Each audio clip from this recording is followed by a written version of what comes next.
Hello, everyone. It's Linda Hayes, and today I'm going to talk about what I consider to be the top 5 issues if you're considering moving to Belize. So I decided to do this video because although I love living in Belize, there are a lot of big issues that you need to watch out for. And I want to talk about some of these because I've seen other posts from people talking about how terrible it is and why they needed to leave. And some of this can be avoided if you know what to look for before you move here. So the first issue I want to talk about is internet. I'm a remote worker, so this is very critical. And depending where you come in Belize, if it's in a rural area, you may not have any internet, or an area could have really bad connectivity, and it'll feel kind of like you're back in time when internet was first created. Now, in San Pedro, where I am based, we have tons of nomad workers, so internet really does have to work really well. I also haven't had issues when I've been traveling to Placencia.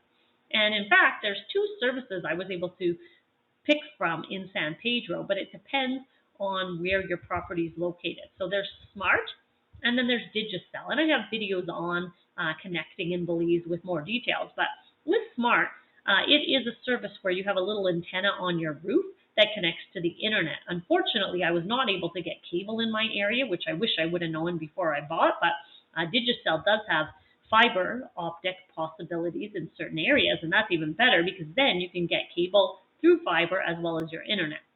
My cell phone is actually with Digicel. It's only 55 Belize a month, so it's very, very affordable. And that helps because if my internet is ever down, which has only happened less than a handful of times, it's easy enough to hotspot with my Belize cell phone. So the other thing that's really great in Belize is you can buy a dual SIM phone. So I have my Canadian SIM in my phone as well as my Belize SIM, and I can choose which one I make calls from and also where I'm using my internet from. So for some reason, if Belize internet wasn't working, I could always connect to my Canadian one. Don't like to do that though, because then you have that daily fee, just like most North American plans, where you pay, somewhere between $10 and $14 a day to use your phone internationally. So the next thing I want to talk about as an issue is getting advice. Everyone offers advice, and you'll see tons of it all over the different Facebook groups and also on YouTube. Now, one thing that I've heard about is advice on places to go. So there are videos by the hippie nerd family, which I think are great. They talk about their experience about getting advice on moving to Punta Gorda, which was an absolute wrong place for them. They have a very large family. They didn't realize that you have to pay $200 Belize every month, and with 7 people, that is very, very expensive. So it worked out to about $700 US. So that's one thing that you need to know about, first of all. But you also want to make sure that you go check out different places before deciding where to live. So many people have reached out to me saying, hey, where do you think I should check out for retirement? And I did a video on that because of that.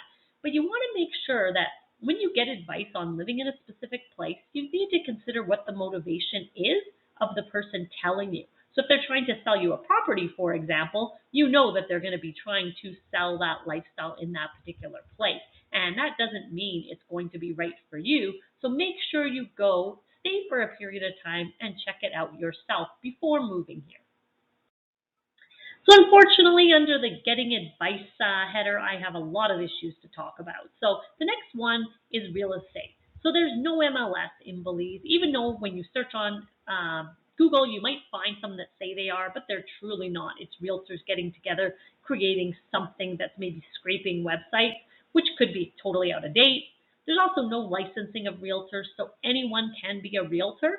Now, some of the brokerages with names we recognize have rules, but there are ways to get around the rules. And since there's no licensing at all, I've definitely heard ways people get around the rules. And I don't want to get into specific examples, but definitely I could definitely provide many examples of that. Now, listings, and one example of what some agents have done is they post a listing on their website that's actually, they know it's already sold, or in one case, I even heard of a property that wasn't even for sale that was listed, and the person that owned it actually found out that that was listed and went, what the heck, this is my house. But the realtor basically said, oh, well, that's what I think it's worth. So they're posting that to get clients in the door. So it's not really different than what a lot of car dealerships do, where they have a really cheap car to bring people in the door, and then they can offer them other product that they have available. So just be careful that you find someone who's truly a buyer's agent and looking after your interests, not just trying to double in commission by selling their own listings. So unfortunately, some of the great agents that I know, I have two really good ones I like on the island. One of them shares with me that sometimes she'll have a client that wants a specific property from another listing agent. She tries to get information and they won't even respond because they really don't want to sell the property to one of her clients because they have to split the commission. So that's one of the issues, is that a lot of realtors still want to double end everything and they really don't need to tell you that they're doing that either. So that's just something to watch out for.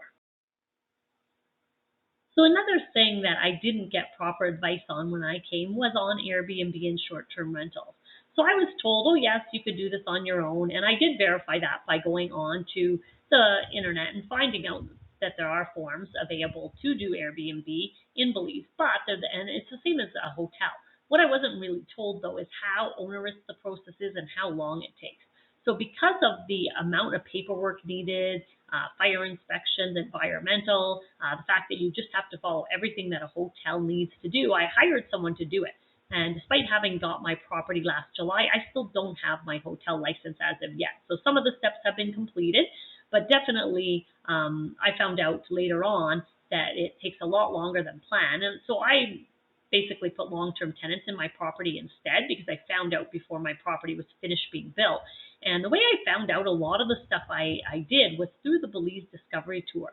So if you are thinking of buying in Belize, I would consider going to the Belize Discovery Tour with the real estate guide because they definitely will show you the great things about Belize, but also tell you things to watch out for. And you go look at a whole bunch of different properties, so that can help as well. The other thing I wanted to talk about is strata. So I have a friend that bought in a condo where there isn't even a strata done as of yet, despite the condos already being built. So this means that there's no process for making decisions, and oftentimes you can't do your own rental in a strata, which is similar to what happens in North America. If you're in a condo, you might not be able to Airbnb it.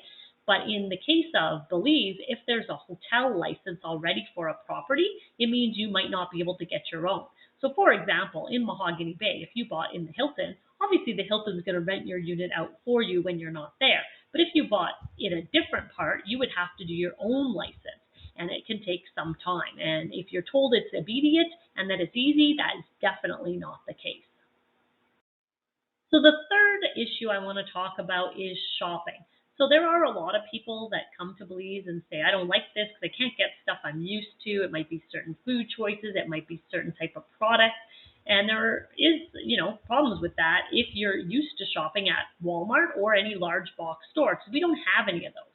However, in San Pedro, we do have two department stores.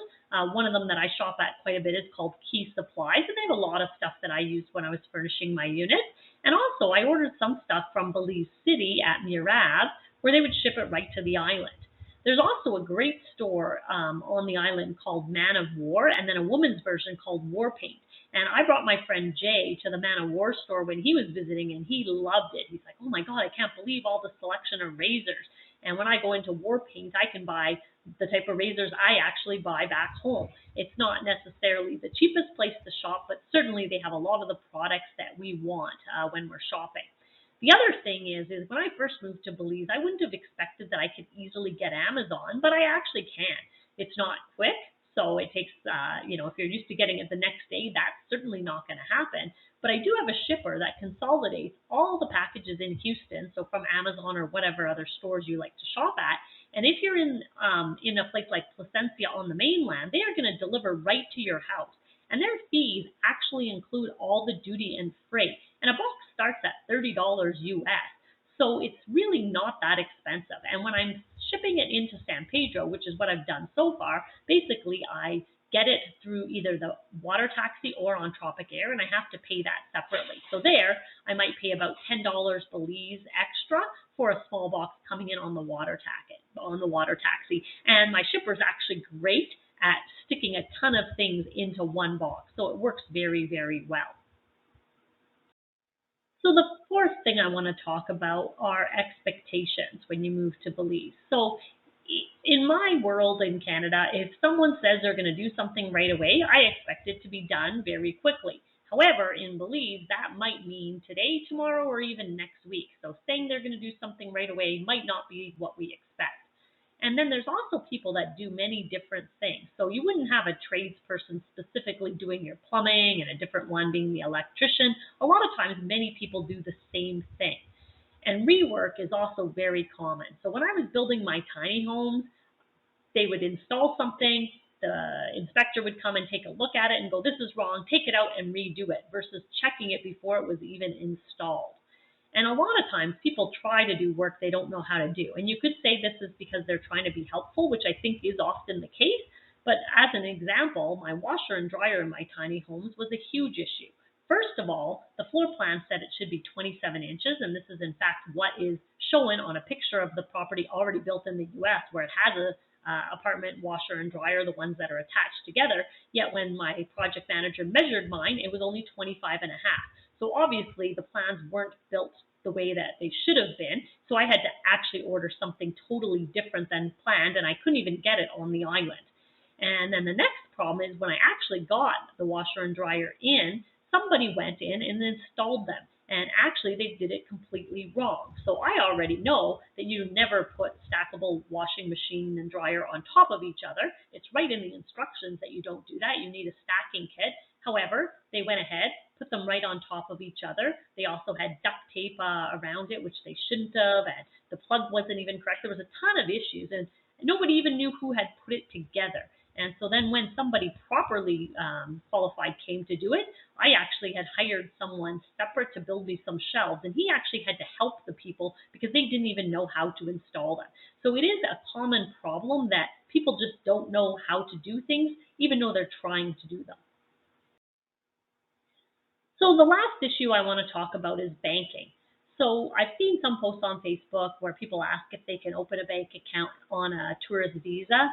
And the first thing I want to say is that if you have permanent residency or QRP, you definitely can open a bank account. And it actually should also be the case if you own property. But I did everything the bank asked, including setting up a corporation for my rental property.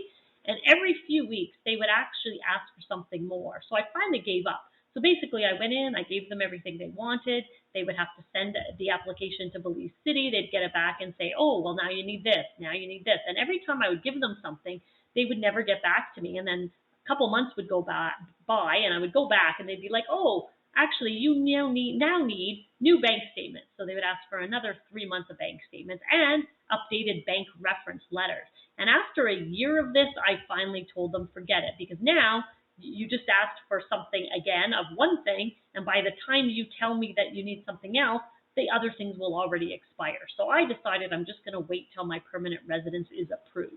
So it was very unfortunate because I did a lot of work to try to get this and spent a lot of wasted hours. But what I do now instead is I use my US checks and my credit card. So with my credit card, it works most places, but there are some restaurants that can't take cards yet because with the banking problems, it can take a really long time also for them to get a credit card machine set up. So in the meantime, I make sure I have some cash with me. So with my US dollar checks that I bring to Belize, I actually use those and I go to certain businesses and they'll cash them so that I do have some cash available. For example, I need to pay cleaners as well, and they're going to usually want to take cash. So there are ways to get around without having a lot of money in Belize when you come, because you don't want to bring a bunch of cash with you, but certainly don't rely on being able to open a bank account initially. So just to summarize, there are a lot of issues of things when you move to Belize, especially if you haven't done the proper research, but it is a fantastic place to live, and I really can't wait to spend more time there. But you need to do your research and make sure you find trustworthy people to help you. So I often take people around the island and also take people from the island to tour Placencia because a lot of people come to San Pedro and they never actually go visit the mainland too much. So if you are coming to Belize and you want some advice, definitely make sure you reach out.